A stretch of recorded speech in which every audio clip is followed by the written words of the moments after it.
Assalamualaikum warahmatullahi wabarakatuh. Alhamdulillahi rabbil alamin.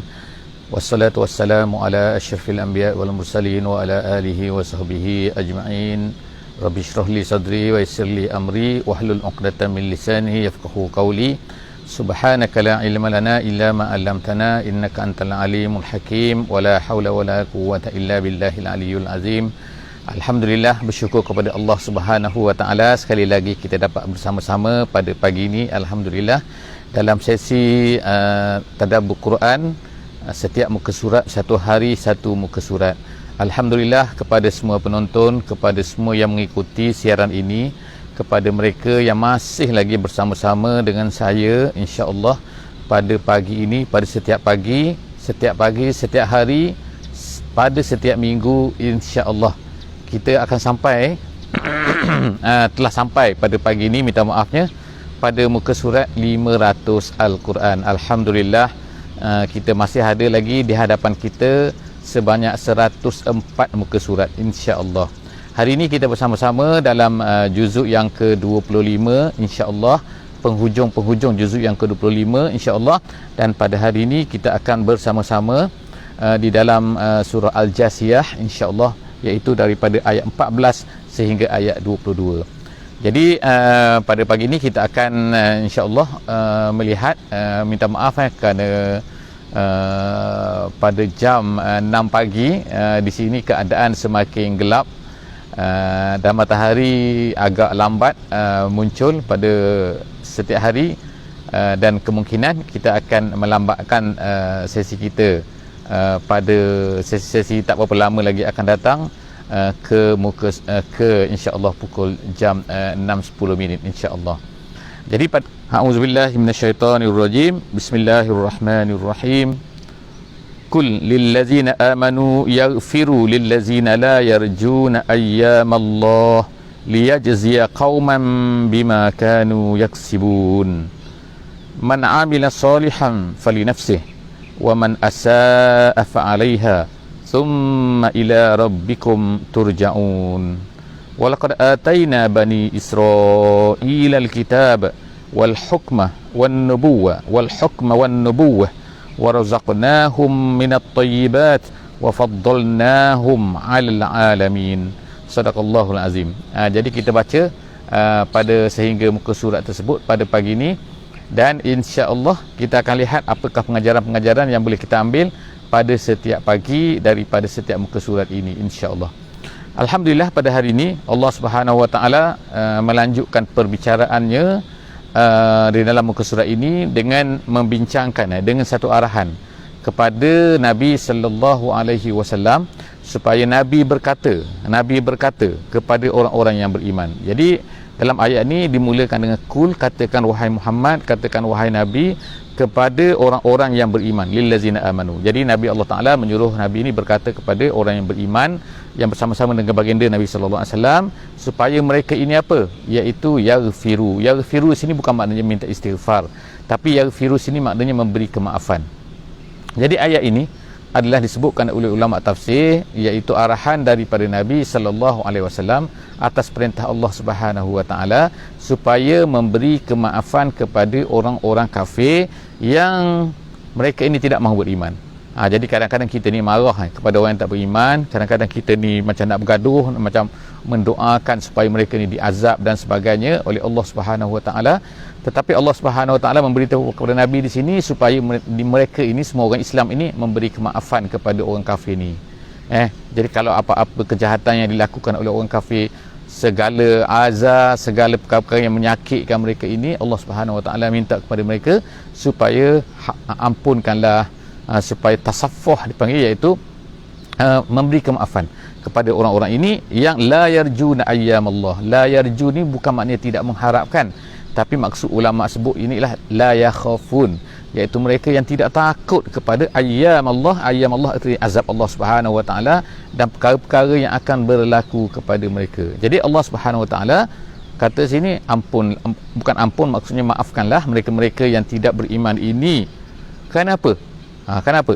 Kerana liyajziya qauman bima kanu yaksibun, kerana Allah Subhanahu wa taala akan membalas kaum bima kanu yaksibun, dengan apa yang mereka usahakan, dengan apa yang mereka lakukan. Jadi di sini siapakah kauman di sini? Setengah ulama tafsir kata kauman di sini adalah orang yang beriman. Kemudian yaksibun iaitu apa yang telah mereka lakukan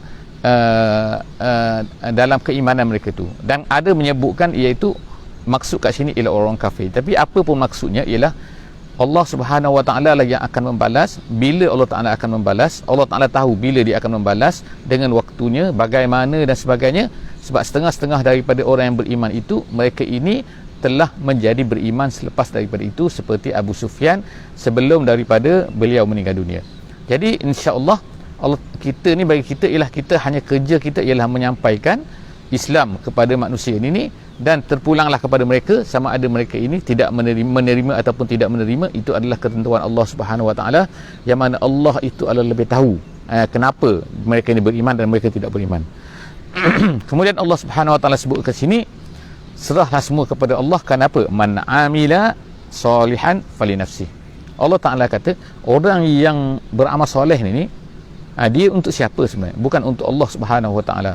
Bukannya bila kita ni beriman maka dia akan menambah kebesaran Allah Subhanahu Wa Taala. Allah tetap besar, Allah tetap taala, Allah tetap subhana, dia maha suci, dia tak cacat, dia tak kurang. Kalaulah semua makhluk ini tidak mahu menyembah Allah Subhanahu Wa Taala. Tetapi siapakah yang akan yang akan ditimpa susah? Siapakah yang akan menghadapi kesusahan dan juga azab jika sekiranya mereka ini tidak beriman? Allah Subhanahu Wa Taala kata, iaitu apa? Waman asaa, siapa yang jahat, siapa yang melampaui batas, maka fa'alaiha, maka ke atasnya. Jadi kalau kita tengok sini kan, kalau kebaikan dia akan guna fali nafsih, tapi kalau kejahatan dia guna fa'ala nafsih. Maknanya ala tu makna satu benda yang tak bagus, ala ni satu benda yang tidak disukai. Kalau benda tu kita sukai, dia kata gunakan perkataan lam, iaitu li nafsih fa'alaiha, li nafsih fa'ala nafsiha, maknanya gitu, fa'ala nafsihim. Kemudian summa ila rabbikum turja'un, dan kemudian kamu ni beriman, kamu ni beramal soleh atas dunia ni, kamu ni ada yang jahat atas dunia ni, tapi semua akan kembali kepada Allah Subhanahu Wa Taala. Ada orang boleh lari daripada Allah Subhanahu Wa Taala? Tidak ada yang boleh lari daripada Allah Subhanahu Wa Taala. Seterusnya ialah maaf, insya-Allah nak betulkan kedudukan sikit. Okey. Kemudian Allah Subhanahu Wa Taala berkata selepas daripada itu ialah apa? Walaqad ataina. Kita masuk kepada ayat seterusnya pada pagi ini, iaitu ayat yang menerangkan tentang Bani Israel. Sebagaimana yang kita telah sebutkan bahawa Bani Israel ini adalah merupakan satu kaum yang Allah Subhanahu Wa Taala datangkan dan beri mereka ni banyak nikmat-nikmat kepada mereka di atas dunia ini. Ke atas dunia ini sebelum apa? Sebelum kedatangan Nabi kita sallallahu alaihi wasallam. Jadi Allah Subhanahu Wa Taala memberikan nikmat-nikmat tersebut kepada Bani Israel. Apakah dia nikmat-nikmat yang telah diberikan oleh Allah Subhanahu Wa Taala kepada Bani Israel tersebut?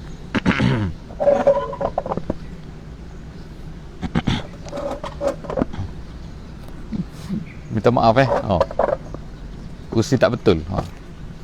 Okey. Jadi apakah nikmat-nikmat yang telah diberikan oleh Allah Subhanahu Wa Taala kepada Bani Israel tersebut? Allah Subhanahu Wa Taala sebutkan kat sini, iaitu walaqad ataina Bani Israel. Yang pertama sekali ialah Alkitab. Alkitab sini artinya ialah kitab Taurat. Allah Subhanahu Wa Taala berikan kepada mereka. Dan kemudian yang kedua, Allah Taala berikan Al-Hukma. Al-Hukma ini ulama-ulama kata ialah kefahaman, al-fiqhu dan juga pemerintahan kepada mereka ni. Jadi maknanya mereka ni boleh memerintah, mereka ni boleh menggunakan Al-Quran tu, mereka boleh faham Al-Quran At-Taurah tu, mereka dapat Taurat, mereka dapat kefahaman terhadap Taurat, dan kemudian mereka diberi kekuasaan oleh Allah Subhanahu Wa Taala. Kemudian diberikan pula itu apa iaitu selepas daripada itu diberikan pula al-nubuwah. Wan-nubuwah tu artinya ialah apa? Kenabian. Allah Ta'ala berikan pula kepada mereka ni kenabian. Jadi maksud sini apa? Kenabian, iaitu Allah Ta'ala berikan pula mereka ni mempunyai ramai rasul-rasul. Dan daripada, kalau kita nak katakan daripada bangsa-bangsa yang diberikan rasul-rasul yang sangat banyak ni ialah iaitu apa ni, Bani Israel. Kalau ikutnya orang Arab sangat sikit mendapat rasul-rasul, tetapi Bani Israel mendapat rasul yang sangat banyak, mendapat bilangan yang sangat ramai. Jadi kerana itulah maka Allah Subhanahu Wa Taala sebut kat sini, Allah sebut ni memberikan kepada mereka ni iaitu apa? Yang pertama sekali Alkitab, yang kedua mereka yang ada Alkitab, kemudian mereka ni dapat Al-Hukmah, kemudian yang ketiganya mereka dapat nubuwah. Kemudian tu itu adalah untuk keakhiratan mereka. Itu untuk adalah mereka dengan apa ni yang Allah Taala berikan kepada mereka sebagai, kemudian Allah Taala beri pula kepada keduniaan mereka apa? Iaitu wa razaqnahum minat thayyibat. Allah Taala beri pula kepada mereka ni at-thayyibat. Maknanya memberikan benda-benda yang baik kepada mereka, al-manna, as-salwa dan macam-macam benda yang mereka boleh lihat, iaitu terbelahnya laut dan sebagainya. Benda-benda itu semua adalah mereka boleh lihat. Jadi Allah Subhanahu Wa Taala sebutkan kat sini kepada mereka itu kurniaan Allah Subhanahu Wa Taala. Kemudian yang terakhir yang Allah Taala berikan kepada mereka apa? Iaitu wa faddalnahu ma'alal alamin. Dan kami telah lebihkan mereka ini, lebih makna tinggikan mereka ini, tinggikan kedudukan mereka ini fil alamin. Maksud fil alamin itu ialah di atas dunia ini sebelum daripada kedatangan umat Nabi Muhammad sallallahu alaihi wasallam. Jadi sebelum daripada kedatangan Nabi Muhammad sallallahu alaihi wasallam, iaitu sampai kepada Nabi Isa alaihissalam, sejak daripada Nabi Yaqub alaihissalam yang digelar sebagai Israel. Isra tu maknanya ialah yang berjalan pada waktu malam. Il tu ialah Tuhan, dia kata. Jadi maknanya kalau yang berjalan pada waktu malam kerana Allah Subhanahu Wa Taala. Itu kan ada yang kata makna Isra tu maknanya ialah hamba, Israel tu maknanya ialah Tuhan. Jadi makna hamba Tuhan, dan macam-macam lah penafsiran ulama yang ulama berikan. Tapi sebagai kesimpulannya Allah Subhanahu Wa Taala telah berikan kepada Bani Israel ini dengan macam-macam perkara. Dan Allah Taala yang hebat di sini telah lebihkan mereka, hebatkan mereka di atas apa? Di atas umat-umat yang lain pada sebelum daripada kedatangan Nabi Muhammad sallallahu alaihi wasallam. Bila dah kedatangan Nabi Muhammad sallallahu alaihi wasallam, maka umat Nabi Muhammad lah yang terbaik. Jadi sebab itulah kita tengok dalam surah Al-Baqarah, permulaan daripada surah Al-Baqarah, maka Allah Subhanahu Wa Taala telah mula menceritakan di mana surah Al-Baqarah ni turun, iaitu Madani, iaitu ketika Nabi sallallahu alaihi wasallam telah berpindah ke Madinah. Dan surah Al-Baqarah pula diletakkan di awal dalam Al-Quran untuk mengatakan apa?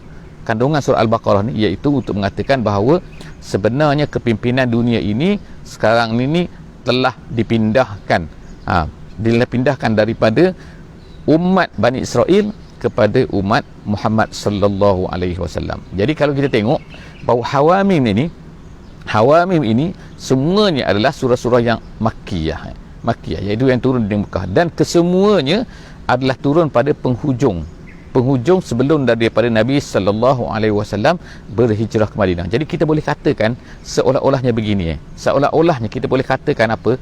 Iaitu bahawa sebenarnya Allah Subhanahu Wa Taala sedang mempreparekan mindset kepada orang Islam semua supaya apa? Menunjukkan apa? Bahawa sebelum daripada kamu ini ialah Bani Israel yang Allah Ta'ala beri amanah kepada mereka, mengirimkan kepada mereka dengan kenabian yang banyak, dengan nabi-nabi yang ramai, dan kemudian Allah Ta'ala berikan kepada mereka ini Alkitab, iaitu At-Taurah, dan kemudian Allah Ta'ala berikan kepada mereka ini pula kerajaan-kerajaan, kuasa untuk memerintah atas dunia ni.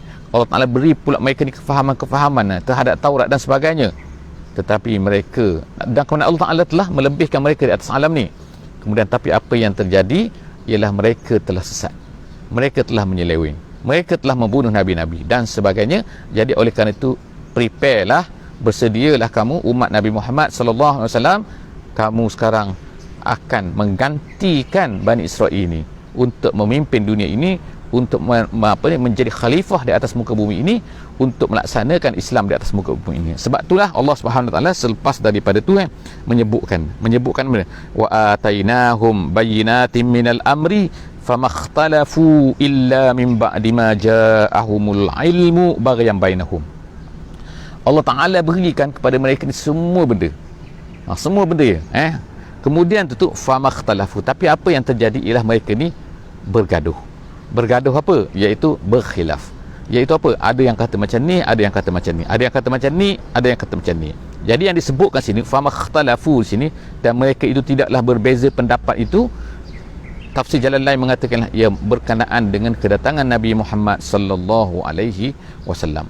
Jadi Bani Israel, di kalangan mereka ni ada yang menerima kedatangan Nabi Muhammad sallallahu alaihi wasallam dan ada yang tidak menerima. Jadi mereka ni berikhtilaf. Adakah khilaf mereka ni, perbezaan pendapat mereka ni di kalangan mereka ini berdasarkan kepada tidak pengetahuan, tidak tahu? Adakah kerana mereka ni jahil? Tidak. Allah Taala sebut kat sini ialah bukan mereka ni jahil. Allah Taala sebut sini ya illa min ba'di ma ja'ahumul ilmu. Semua tu perbezaan pendapat mereka tu, berbeza-beza pendapat mereka tu, semua tu mereka dah tahu. Maknanya bukannya di atas kejahilan, tapi semua tu di atas pengetahuan. Maka tahu bahawa Nabi Muhammad itu sallallahu alaihi wasallam adalah benar, tapi mengapa mereka tidak mengikut juga, tak nak mengikut juga Nabi Muhammad sallallahu alaihi wasallam? Allah Taala sebut situ sebabnya adalah baghyan. Baghyan ini kalau ertinya ialah melampaui batas. Ertinya baghyan ni kalau perempuan tu, perempuan yang jahat dipanggil perempuan baghi. Baghi tu maknanya ialah pelacur lah kalau kita kata dalam bahasanya kan. Jadi orang yang melampaui batas nama dia baghyan. Fa in bagat ihdahuma al-ukhra, sebagai contohnya kan. Ada satu ayat Allah Subhanahu Wa Taala sebutkan, kalaulah satu kumpulan itu, dua kumpulan muslim itu bergaduh, berdebat, maka kalau satu kumpulan daripada mereka itu bagat, melampaui batas ke atas satu kumpulan yang lain, maka Allah Subhanahu Wa Taala sebutkan kat sini baghyan tu ialah maknanya sini lah hasadan. Kenapa? Mereka ni bukan tak tahu bahawa Nabi Muhammad sallallahu alaihi wasallam tu betul, tapi mereka itu adalah ada di kalangan mereka tidak mahu menerima. Kenapa? Kerana dengki. Mereka nak bahawa Nabi yang terakhir ini datang daripada golongan mereka, daripada Bani Israel. Dengan kejahatan mereka itu, dengan apa yang mereka lakukan terhadap apa yang telah diberi kepada mereka, mereka membunuh Nabi-Nabi dan sebagainya kan. Mereka tidak mengikuti Taurat dan sebagainya. Tiba-tiba mereka ni nak Nabi yang terakhir itu datang daripada kalangan mereka. Tak tahu, orang katalah tak tahu malu kan. Jadi Allah Subhanahu Wa Taala kata tak layanlah mereka ni. Akhirnya Allah Taala pindahkan daripada Bani Israel kepada bangsa Arab, iaitu Nabi Muhammad kita sallallahu alaihi wasallam. Jadi artinya mereka ni bukan tak tahu, tapi baghyan, kerana mereka ni hasad. Inna rabbaka yaqdi bainahum yaumal qiyamati fima kanu fihi yakhtalifun. Allah Taala akan putuskan nanti pada hari akhirat ni apa yang telah mereka perselisihkan itu. Seterusnya Allah Subhanahu Wa Taala pun mengalihkan orang Islam semua ni kepada apa, iaitu mereka sekarang hendaklah bersedia untuk menerima tanggungjawab yang telah Allah Subhanahu Wa Taala tarik balik daripada Bani Israel itu. Allah sekarang sedang nak berikan kepada kamu wahai Muhammad, kepada umat Nabi Muhammad sallallahu alaihi wasallam. Jadi apa yang Allah Subhanahu Wa Taala katakan kat sini ialah apa? Allah Taala kata kat sini iaitu summa ja'alnaka ala syari'atin minal amri. Kemudian kami jadikan kamu wahai Muhammad, ja'alnaka, ka situ ialah Muhammad sallallahu alaihi wasallam, kemudian kami jadikan kamu ala syari'atin minal amri. Kamu ni ada syariat. Allah Taala beri syariat. Allah Taala beri undang-undang kepada kamu. Allah Taala tetapkan kamu ni ada undang-undangnya, ada syariatnya. Maknanya Allah Taala tak biarkan kita. Nabi Muhammad SAW bukanlah datang ni untuk mengajar sembahyang saja kan, untuk mengajar berpuasa saja, tetapi Allah Taala beri kepada kita ni ialah undang-undangnya, syariatnya untuk kita laksanakan. Jadi apa Allah Taala kata, undang-undang dah ada, Allah Taala dah turunkan semua kan, dah ceritakan semua apa yang boleh, apa yang tak boleh dan sebagainya kan. Bukan dari segi ibadat saja, ibadat khusus saja kan, bukannya dari segi makanan saja halal haram, bukan dari segi perkahwinan saja kan, nak berkahwin mesti kena pejabat agama dan sebagainya, bukan itu saja, tetapi Allah Taala telah memberikan kepada kita syariat yang menyeluruh yang merangkumi semua aspek kehidupan kita ni. Maka Allah Taala kata fattabi'ha, oleh kerana itu maka ikutlah dia, ikutlah syariat itu, jangan tak ikut syariat itu. Wala tattabi' ahwa allazina la ya'lamun, jangan kamu ikut ahwa kehendak daripada pemikiran mereka sendiri, kehendak daripada hati mereka sendiri. Hati siapa? Orang-orang yang tidak mengetahui. Jadi Allah Subhanahu Wa Taala seolah-olahnya macam telah membuat kesimpulan kat sini, iaitu apa? Ada dua saja jalan di atas kita, di depan kita, iaitu yang pertamanya ialah jalan syariat. Jalan syariat artinya apa? Kalau kita ikut syariat, ataupun jika sekiranya kita tak ikut syariat, maka itu artinya hawa iaitu ahwa allazina la ya'lamun, hawa nafsu orang-orang yang tidak beriman, orang yang tidak tahu, orang yang tak faham, orang yang tidak mengetahui apa yang baik dan buruk. Jadi kita sekarang ni sebagai orang Islam, kita berdepan dengan antara dua. Sama ada kita ikut cara hukuman mereka, undang-undang mereka, peraturan mereka, kan, cara hidup mereka dan sebagainya, ataupun kita mengikut cara yang telah ditetapkan oleh Islam, oleh Allah Subhanahu Wa Taala kepada kita. Jadi terpulanglah kalau kita ikut Allah Subhanahu Wa Taala, okey, alhamdulillah, masya-Allah, kan, itulah orang Islam yang sebenar. Tetapi kalau kita tak nak ikut apa yang diajar oleh Islam, apa yang diturunkan oleh Allah Subhanahu Wa Taala, Allah Subhanahu Wa Taala katakan dari sini apa ni? Itu artinya apa? Kita mengikut hawa nafsu orang-orang yang tidak mereka tu tak tahu apa-apa pun, manusia saja, kan, yang kecil saja, kan. Mereka ni tak kira datang daripada negara mana pun, warna kulit apa pun, universiti bagaimana pun, lulusan mereka hebat mana pun, kalau bercanggah dengan apa yang didatangkan oleh Allah Subhanahu Wa Taala, artinya itu adalah datang daripada nafsu mereka sendiri yang bertentangan dengan syariat. Jadi sama ada syariat ataupun hawa nafsu. Jadi bainas syariah awil hawa, dua saja perkara yang ada atas dunia ni, sebagaimana yang disebutkan oleh Allah Subhanahu Wa Taala dalam ayat ini. Jadi kalau kita nak ikut juga, kalau ada orang Islam ni yang nak ikut juga, nak ikut apa? Nak ikut juga apa yang orang kafir tu nak, Allah Taala sebutkan kat sini, apa iaitu innahum lan yughnu anka minallahi syai'a. Mereka ni tak boleh menolong, tak boleh membantu. Tak boleh membantu apa? Tak boleh membantu apa-apa pun kalau kita ikut orang kafir ni, kalau kita ikut orang yang tidak beriman, kalau kita ikut orang-orang ahwak-ahwak ni, kan, mereka ini tidak dapat membantu kita walaupun sedikit pun. Kenapa mereka tak boleh bantu kita bila berhadapan dengan Allah Subhanahu Wa Taala? Mereka sendiri pun tak boleh nak lawan. Mereka sendiri pun tak boleh nak jaga diri mereka. Macam mana kita nak bantu mereka di hari akhirat nanti? Jadi oleh kerana itulah, maka di atas dunia ni kita tak boleh melayan mereka, kehendak-kehendak mereka ni, kan. Sepatutnya dalam diri kita ada Allah Subhanahu Wa Taala, kita ikut apa yang dapat, apa yang datang daripada Allah Subhanahu Wa Taala, kita ikut apa yang datang daripada Allah Subhanahu Wa Taala, dan bukannya apa yang datang daripada datang daripada pemikiran orang-orang kafir ataupun hawa orang kafir itu, kerana mereka ni tak dapat membantu kita pun bila kita berjumpa dengan Allah Subhanahu Wa Taala. Innahum lan yughnu anka minallahi syai'a wa innaz zalimina ba'duhum awliya'u ba'din. Dan satu lagi hakikat yang Allah Subhanahu Wa Taala nak ceritakan kepada kita, iaitu apa? Orang-orang yang zalim ini, mereka ini awliya kepada sebahagian yang lain. Mereka sama-sama, mereka ni, orang-orang zalim ni sama-sama menolong, walaupun kita tengok mungkin agama mereka ni berbeza. Walaupun tapi disebutkan al-kuffar millatun wahidah. Kafir ni tak kira mereka ni agama apa, tak kira mereka ni Kristian ke, Yahudi ke dan sebagainya, mereka ni adalah awliya, penolong kepada sebahagian yang lain.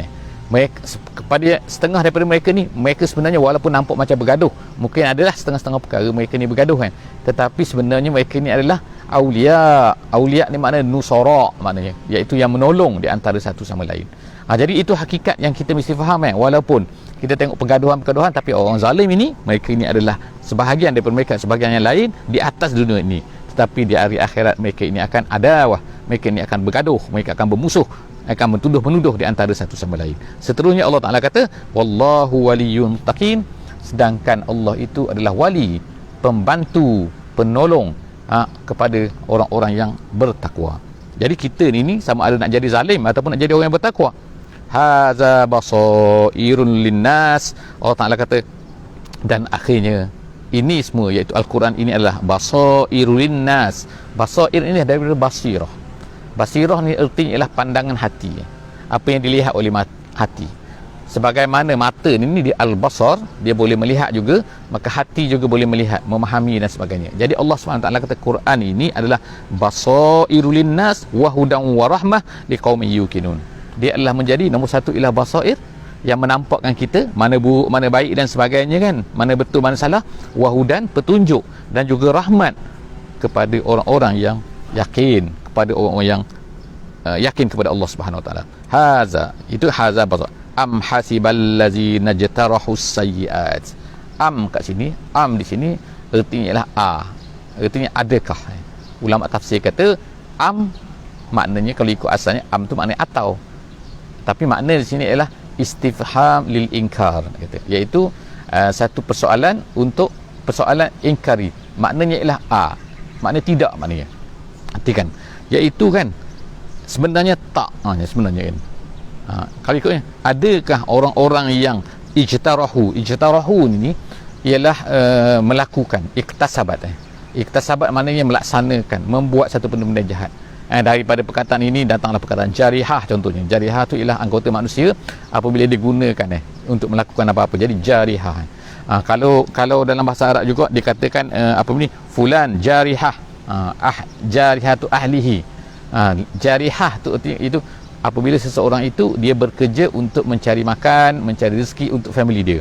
Jadi orang Arab kata fulan jarihah li ahlihi, dia tu adalah bekerja untuk mencari rezeki untuk keluarganya. Jadi jarihah sini ijtarahu maknanya iktasabat, iaitu orang yang berusaha. Jadi Allah SWT kata, adakah orang-orang yang berusaha kejahatan, melakukan kejahatan itu, an naj'alahum kallazina amanu wa amilus solihati sawa'an mahyahum wa mamatuhum. Adakah nak kata sini orang-orang yang melakukan kejahatan, adakah mereka ni boleh sangka bahawa Allah Ta'ala akan samakan mereka itu dengan orang-orang yang baik, dengan orang yang beramal dengan amalan yang soleh, orang yang beriman dan juga beramal soleh? Adakah mereka ni sama? Yang jahat dengan yang baik takkanlah sama.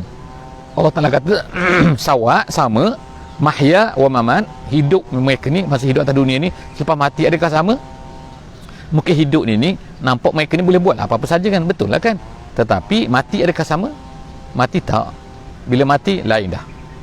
Jadi akan adalah pemisahannya. Wamtazul yaum, pada hari kiamat ni kan dah berbeza kan. Jadi Allah SWT kata sa'a ma yahkumun, memang buruk sangat apa yang mereka tetapkan tu. Maknanya ketetapan mereka, hukum mereka itu mengatakan bahawa sama tu adalah satu benda yang sangat-sangat tak logik. Sa'a ma yahkumun, ini memang teruk sangat. Kemudian ayat yang terakhir pada hari ini, wa khalaqallahu as-samawati wal arda bil haqqi. Allah Ta'ala ciptakan langit, bumi ini bil haqqi, dengan hak, dengan kebenaran. Apa maksud dengan kebenaran? Dulu kita pernah sebut sikit lah tentang maksud kebenaran ini. Ialah artinya ialah Allah Subhanahu Wa Ta'ala dah tetapkan satu benda. Allah Ta'ala dah ada satu ketetapan dia. Ketetapan dia ialah begini, begini dan begini. Yang ni okey. Jadi kalaulah yang berlaku atas dunia ini ni menurut apa yang telah ditetapkan oleh Allah Subhanahu Wa Ta'ala, maka dia akan berjalan cantik. Kalau tidak mengikut apa yang ditetapkan oleh Allah Subhanahu Wa Ta'ala, dia tidak akan berjalan cantik. Jadi mengikut ketetapan Allah itu, itulah nama dia Al-Haqqu. Kita mengikut Al-Haqqu, yang makna benar maknanya. Apa yang begitu, maka kita ikut begitu, maka itulah benar. Kalau apa yang sepatutnya begini tapi kita ikut begini, maka itulah tidak benar. Sebab apa? Dia tidak benar. Jadi dipanggil Al-Batil. Macam kita lah sepatutnya kan. Kalau kita batil ni, kalau kita semayang kata, kalau kita semayang tak ikut apa yang sepatutnya dibuat, maka nama ni batil. Kalau wuduk kita ada wuduk, tiba-tiba kita keluar angin dan sebagainya, maka itu adalah batil. Batal kita panggil. Maknanya batal tu apa? Maknanya tidak betul dengan apa yang sebenarnya. Jadi Al-Haqqu tu makna betul dengan apa yang sebenarnya. Allah Ta'ala tetapkan apa? Manusia ni sepatutnya begini, manusia sepatutnya mengikut begini. Kalau mereka tak ikut begini, itu nama dia batil. Jadi kalau mereka mengikut begini, itu nama Al-Haqqu. Jadi Al-Quran datang untuk menjelaskan mana dia Al-Haqqu ni. Jadi manusia sepatutnya ikut ikut apa? Al-Haqqu tu bukannya mengikut Al-Batil. Jadi yang lain daripada Quran itu adalah Al-Batil. Jadi Allah SWT sebut sini, Allah Ta'ala ciptakan langit, Allah Ta'ala ciptakan bumi ini bil haqqi, dengan satu ketetapannya, yang mana sepatutnya manusia mesti ikut ketetapan itu. Walitujza kullu nafsin bima kasabat wa hum la yuzlamun. Dan Allah Ta'ala ciptakan itu adalah untuk membalas semua orang, semua yang bernyawa, semua nafs, semua jiwa, bima kasabat, dengan apa yang telah mereka usahakan. Jadi atas dunia ni berusahalah, atas dunia kita bekerjalah, maka Allah Subhanahu Wa Ta'ala akan membalas. Sebab apa? Sebab Allah Ta'ala dah ada ketetapan dia, yang mana kalau kita ikut ketetapan tu, maka Allah Ta'ala akan balas dengan kebaikan. Wahum la yuzlamun, dan Allah Ta'ala tidak pernah menzalimi sesiapa pun atas dunia ni kan. Tidak ada orang yang akan dizalimi, semuanya adalah adil. Kalau mereka mengikut, maka Allah Ta'ala akan ambil kira, walaupun satu sen, walaupun satu second, walaupun satu atom, Allah Ta'ala semua ambil kira kan. Niat yang baik, perbuatan yang baik, walaupun sedikit, Allah Ta'ala akan beri. Perbuatan yang jahat, Allah Ta'ala akan ambil kira kita. Wallahu a'lam bissawab. Alhamdulillah, pagi ni kita habis muka surat 500. Qul hadza wa astaghfirullahal azim li wa lakum, wa billahi taufiq wal hidayah. Wassalamu alaikum warahmatullahi wabarakatuh.